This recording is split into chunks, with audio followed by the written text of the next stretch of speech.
अध्याय 14। रुधिर के पार। रुधिर पथ का द्वार अरीव के पीछे बंद होते ही एक गहरी असहज शांति फैल गई। ये शांति सुकून देने वाली नहीं थी। ये वैसी थी जैसे किसी भीषण युद्ध से ठीक पहले का ठहरा हुआ क्षण, जहां हवा तक सांस लेना भूल जाती है। अध्याय 13 के अंत में जिस ज्योति ने उसे पूरी तरह घेर लिया था, वो अब बाहर नहीं थी, पर उसकी गर्मी अब भी उसकी नसों में स्थायी चिन्ह की तरह बह रही थी। अरीव ने जैसे ही आगे कदम बढ़ाया, उसके पैरों के नीचे की भूमि ने प्रतिक्रिया दी। धरती धूसर राख जैसी थी, पर भीतर से धड़कती हुई, मानो अनगिनत पराजित साधकों की स्मृतियां इसमें दबा दी गई हों। यहां हवा में शक्ति तैर नहीं रही थी। वो हर दिशा से दबाव बनाकर उसके शरीर, उसके मन और उसके निर्णय को परख रही थी। दूर दूर तक फैले टूटे हुए स्तंभ, गिरे हुए शिलाखंड और जले हुए चिन्ह किसी प्राचीन साम्राज्य के अवशेष जैसे प्रतीत हो रहे थे। ये कोई युद्ध भूमि नहीं थी। ये उन युद्धों का संग्रह था जो कभी समाप्त नहीं हुए। अरीव ने अपने भीतर झांका।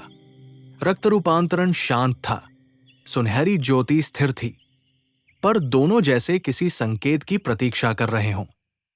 पहली बार उसे यह स्पष्ट अनुभव हुआ कि इस लोक में शक्ति दिखाना व्यर्थ है। यहां शक्ति को समझना और साधना ही जीवित रहने का एकमात्र मार्ग है। अचानक उसके दाहिने ओर हवा में हल्का सा विक्षोभ हुआ। कोई प्रहार नहीं, कोई गर्जना नहीं, बस उपस्थिति। अरीव तुरंत रुक गया।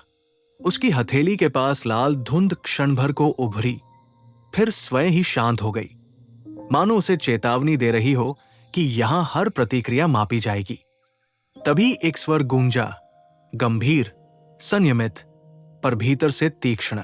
तुम ही हो जिसे रुधिरपथ ने स्वीकार किया। अरीव ने उस दिशा में देखा। धूसर पत्थरों के बीच एक युवक खड़ा था।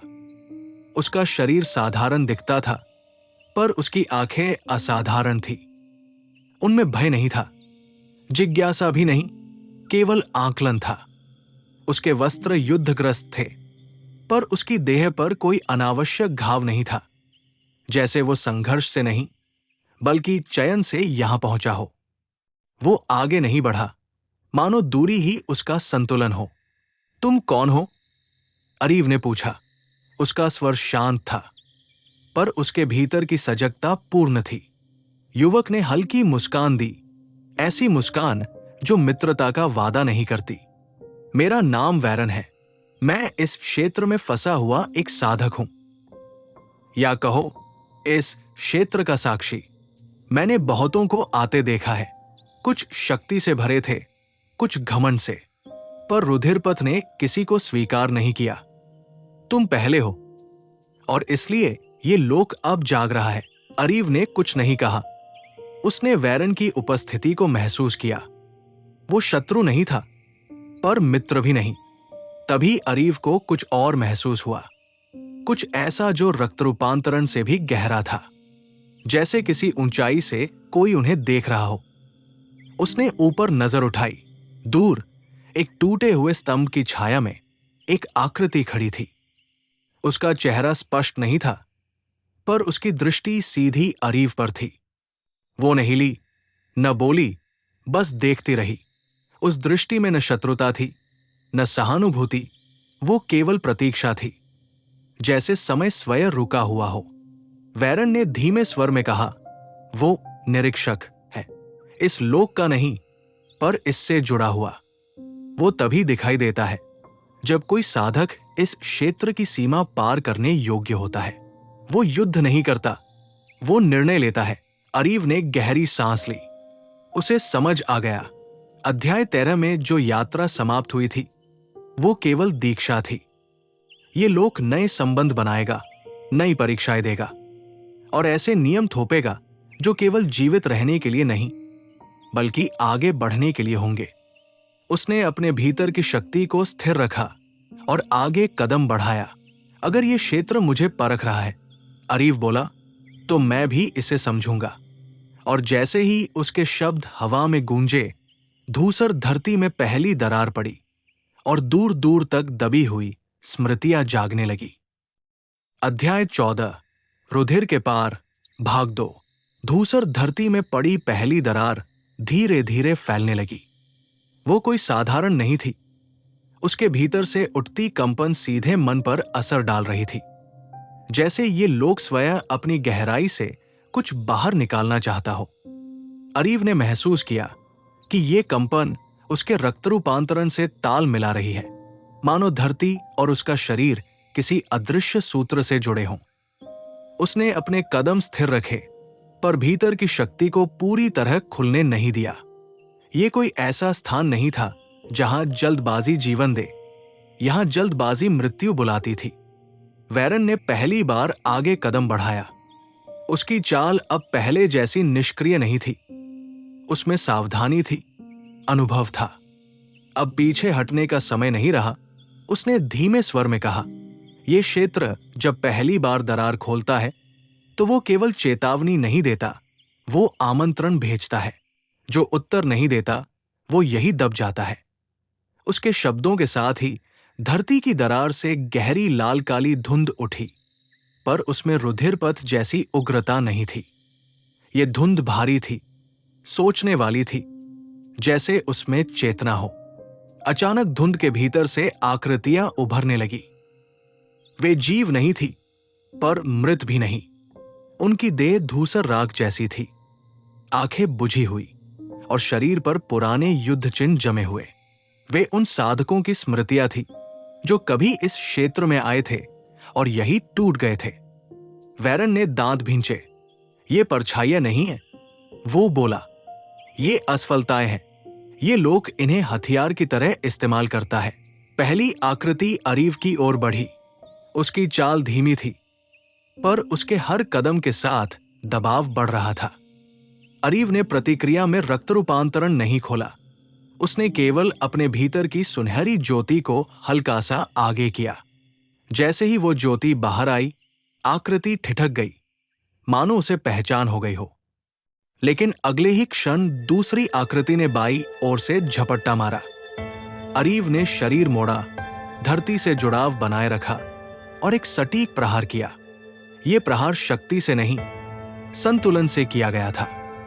आकृति टूटकर बिखर गई, पर राख नहीं बनी। वो फिर से धुंध में घुल गई। वैरन ने यह दृश्य देखा और पहली बार उसकी आंखों में स्पष्ट बदलाव आया। तुम लड़ नहीं रहे, उसने कहा, तुम इस लोक के नियम पढ़ रहे हो। अरीव ने उत्तर नहीं दिया। वो अब समझ चुका था, ये युद्ध जीतने का नहीं, स्वीकार करने का क्षेत्र है। जितना वो प्रतिरोध करेगा, उतनी ही स्मृतियां जन्म लेंगी। तभी ऊपर से भारी दबाव उतरा। वो निरीक्षक हिला नहीं था, पर उसकी उपस्थिति और स्पष्ट हो गई थी। उसके चारों ओर की हवा जैसे मोटी हो गई। धुंध में बनी आकृतियां अचानक रुक गई और फिर एक साथ अरीव की ओर झुक गई। ये हमला नहीं था, ये निर्णय था।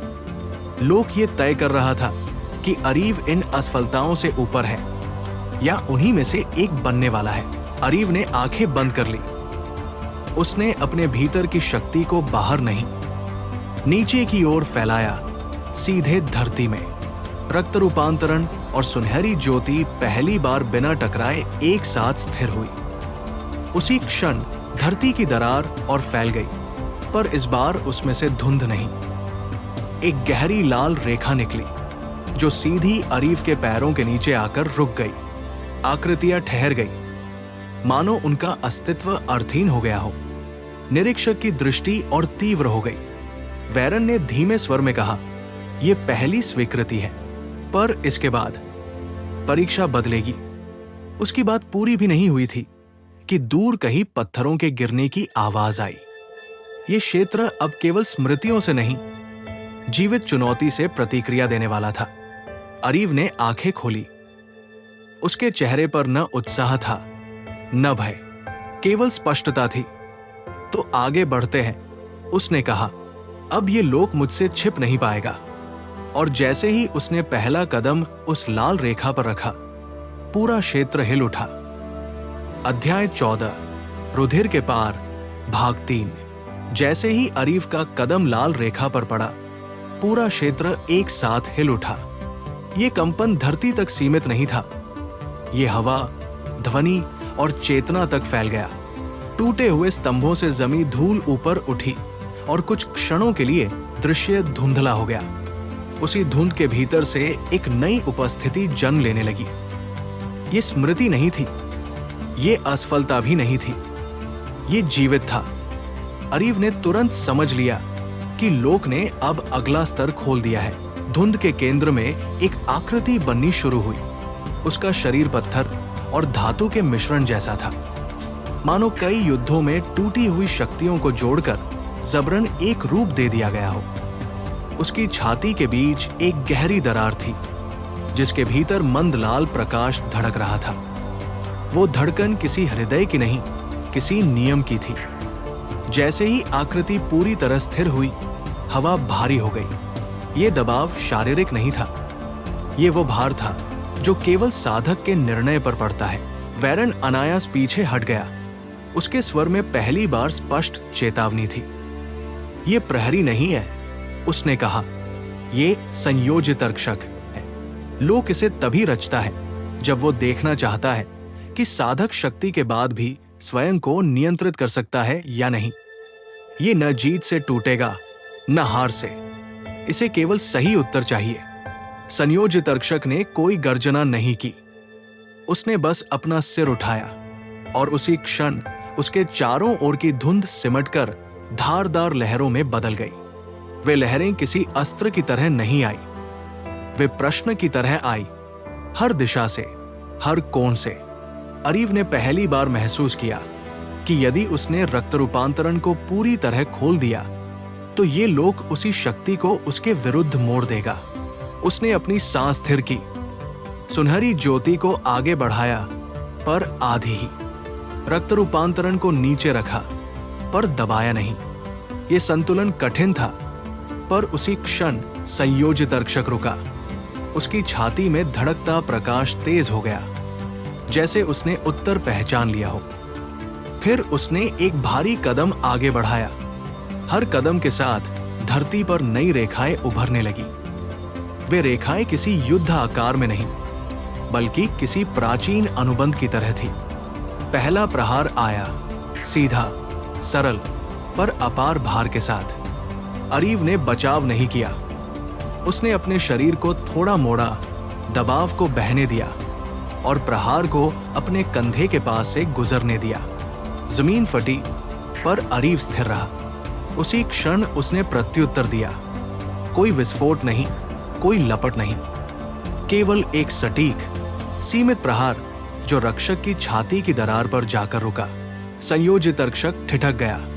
उसके भीतर का प्रकाश कांपने लगा। यह पहला क्षण था जब इस लोक की रचना ने अनिश्चितता दिखाई।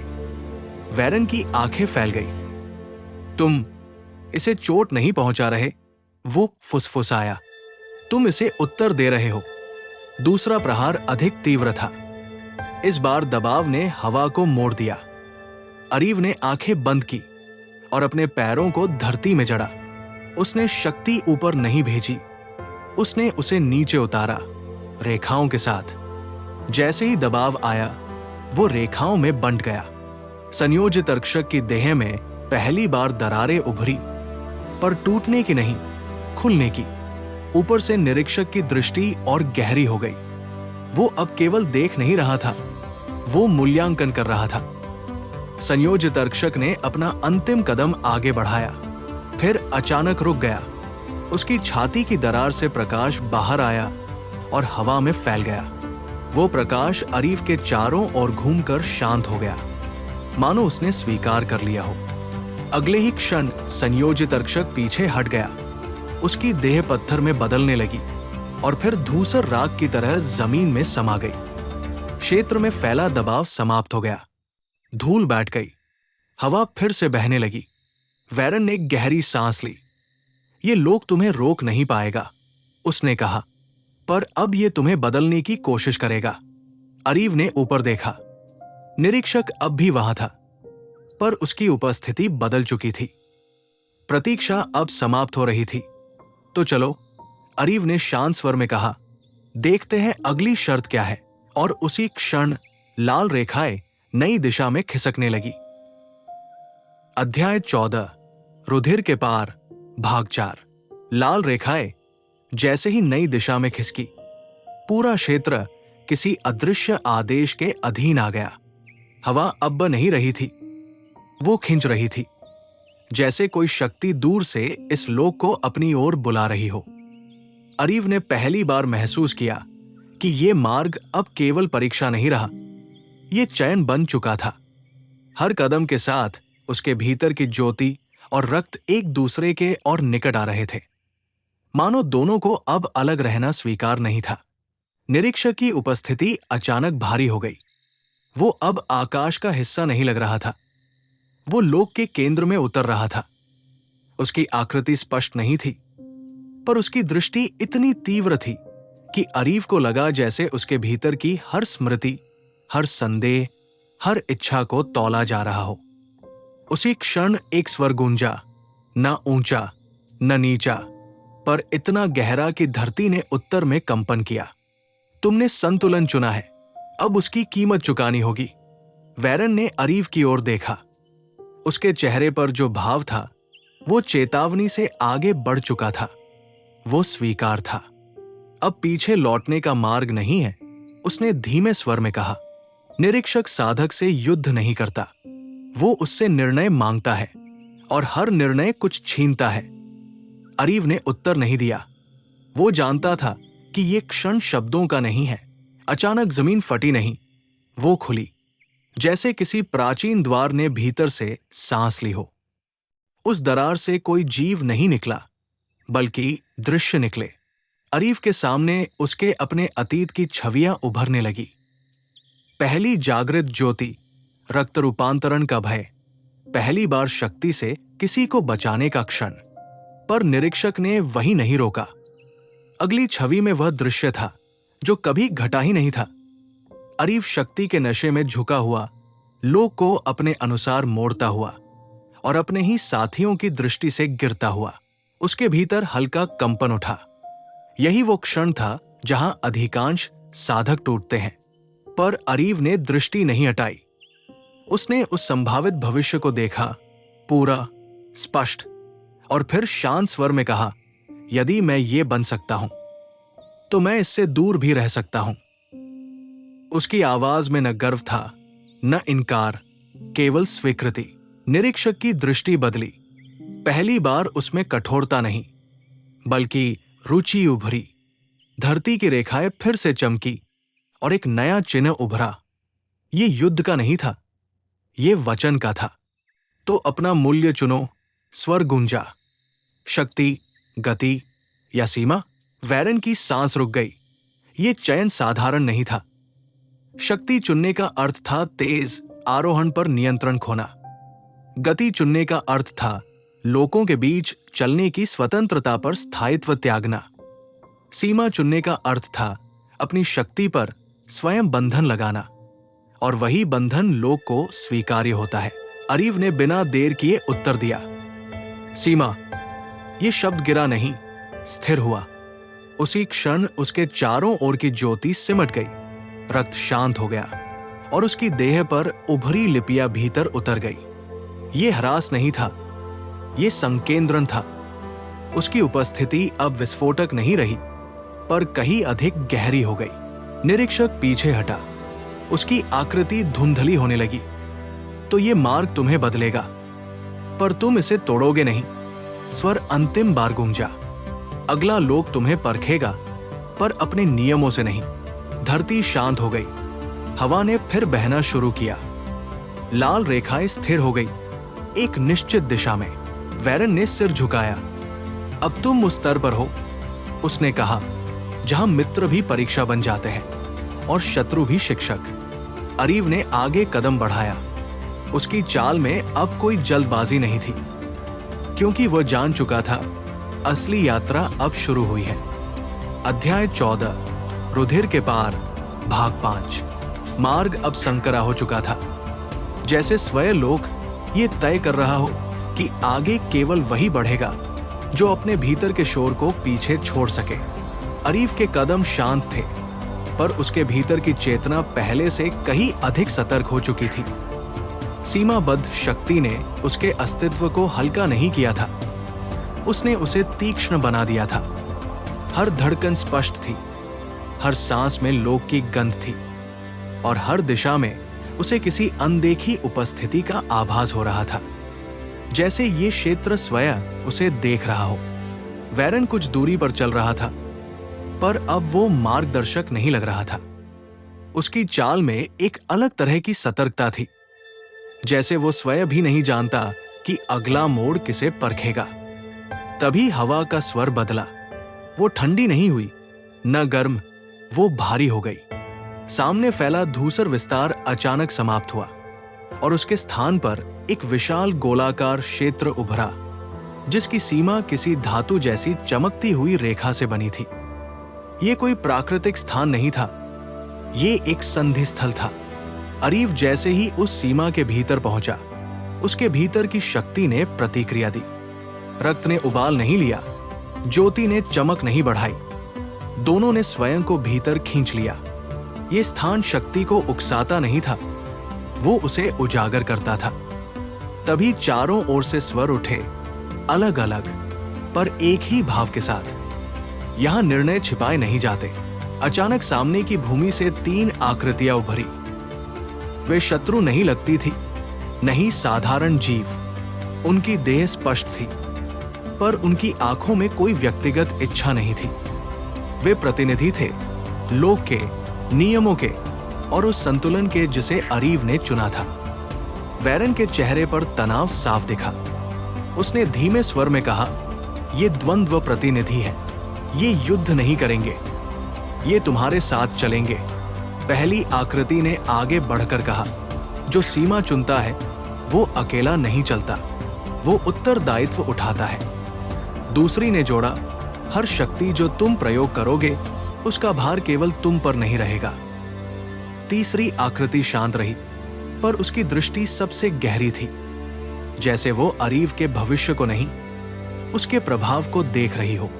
अरीव ने पहली बार प्रश्न किया, यदि मैं लड़ूं नहीं तो मेरी परीक्षा कैसे होगी? उत्तर तुरंत नहीं आया।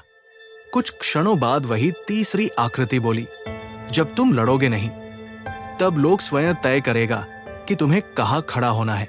उस क्षण भूमि बदली। क्षेत्र के केंद्र में एक नया दृश्य उभरा, एक नगर, जीवित, सांस लेता हुआ। पर वो नगर शांत नहीं था। वहां साधक थे, शिष्य थे, शक्तियां थी और टकराव था। ये कोई भविष्य नहीं था, ये एक संभावना थी। अरीव को समझने में देर नहीं लगी। ये उसका अगला पड़ाव नहीं था, ये उसका प्रभाव क्षेत्र था। वैरन ने धीरे से कहा, अब जहां तुम जाओगे वहां केवल तुम्हारा युद्ध नहीं होगा, वहां तुम्हारी उपस्थिति युद्ध बन जाएगी। उसके शब्दों में गर्व नहीं था, चेतावनी थी। अरीव ने नगर की ओर देखा। उसकी आंखों में न उत्साह था, न भय, केवल स्पष्टता थी। तो यही अगला लोक है? उसने पूछा।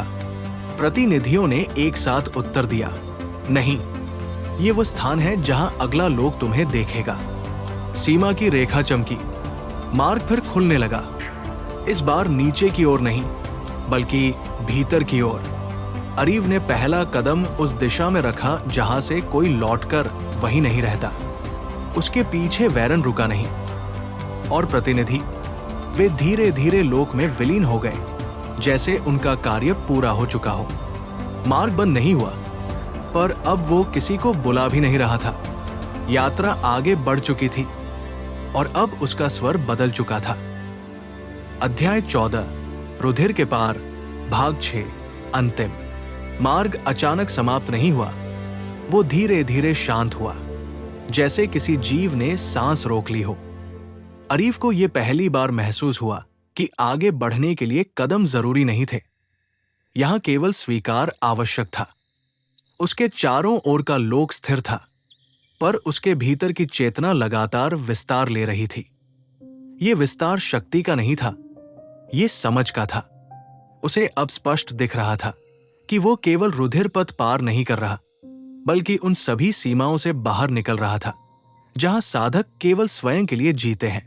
नगर का दृश्य फिर उभरा, इस बार पहले से अधिक स्पष्ट। अब वो केवल संभावना नहीं था, वो सजीव था। साधक प्रशिक्षण ले रहे थे, शिष्य शक्ति का अभ्यास कर रहे थे, पर उनके बीच असंतुलन साफ दिख रहा था। कुछ अत्यधिक शक्तिशाली थे, कुछ दबे हुए, और कुछ ऐसे जो नियमों के पीछे छिपकर अपना लाभ साध रहे थे। अरीफ को समझ आ गया, ये लोग किसी युद्ध से नहीं टूटेगा, ये भीतर से बिखर रहा है। तभी हवा में एक नई उपस्थिति उतरी। ये द्वंद्व प्रतिनिधि नहीं थी, नहीं कोई प्रहरी। ये एक व्यक्ति था, जीवित, ठोस, और उसकी आभा में कोई दिखावटी चमक नहीं थी। उसकी आंखें थकी हुई थी, पर उनमें भय नहीं था। उसने अरीफ की ओर देखा और बिना किसी औपचारिकता के कहा, अगर तुम यहां तक पहुंचे हो तो या तो तुम सब कुछ बदलोगे या सब कुछ बिगाड़ दोगे। यह कोई चेतावनी नहीं थी, यह स्वीकार था। वैरन ने पहली बार सिर झुकाया। यह है कायर्स निष्पक्ष, उसने कहा, नगर का संरक्षक, जो किसी पक्ष में नहीं खड़ा होता। कायर्स निष्पक्ष ने हल्की मुस्कान के साथ उत्तर दिया, पक्ष अपने आप बन जाते हैं वैरन, मैं केवल यह देखता हूं कि संतुलन टूटा या नहीं। अरीव ने नगर की ओर देखा, फिर कायर्स की आंखों में। अगर संतुलन पहले से टूटा हो? उसका प्रश्न शांत था, पर उसमें वो गहराई थी जो केवल अनुभव से आती है। कायर्स कुछ क्षण चुप रहा, फिर बोला, तो जो यहां आता है वही कसौटी बन जाता है। उस क्षण अरीव को स्पष्ट हो गया, ये अध्याय शक्ति का नहीं था, ये भूमिका का था। वो अब केवल साधक नहीं रहा, न शिष्य, न योद्धा, न विद्रोही। वो एक धुरी बन चुका था, ऐसी धुरी जिसके चारों ओर निर्णय घूमने वाले थे। उसके भीतर रुधिरपथ की गूंज शांत थी, पर समाप्त नहीं। वो अब जागृत आधार बन चुकी थी। अचानक नगर के केंद्र में घंटा बजा, एक गहरी ध्वनि जो अभ्यास की नहीं, चेतावनी की थी। साधक रुके, शिष्य मुड़े। पहली बार सभी की दृष्टि एक दिशा में गई, अरीव की ओर। किसी ने उसका नाम नहीं लिया, फिर भी सब समझ गए कि कुछ बदल चुका है। कायर्स ने अंतिम शब्द कहे, आज से ये नगर तुम्हें देखेगा, तुम्हें परखेगा, और धीरे धीरे तुम्हारे अनुसार बदलेगा। उसने मार्ग की ओर इशारा किया। नगर के भीतर जाती हुई एक सीधी, स्पष्ट राह। पर याद रखना, जो धुरी बनता है वो सबसे अधिक भार उठाता है। अरीव ने बिना किसी हिचक के कदम आगे बढ़ाया। न गर्व था, न भय, केवल एक स्थिर स्वीकार कि ये मार्ग अब उसका नहीं रहा, बल्कि उसके कारण बना है। उसके पीछे वैरन रुका, फिर मुस्कुराया। अब लौटना संभव नहीं, उसने कहा। अरीव ने उत्तर नहीं दिया। लौटने की आवश्यकता ही समाप्त हो चुकी थी। जैसे ही अरीव नगर की सीमा में प्रविष्ट हुआ, रुधिरपथ की अंतिम गूंज शांत हो गई। पर उसी शांति के भीतर एक नया कंपन जन्म ले चुका था, एक ऐसा कंपन जो आने वाले लोकों में फैलने वाला था। यात्रा समाप्त नहीं हुई थी, वो केवल एक नए स्तर पर प्रवेश कर चुकी थी। अध्याय 14 समाप्त। अगला अध्याय शुरू होगा। अध्याय 15, धुरी का भार।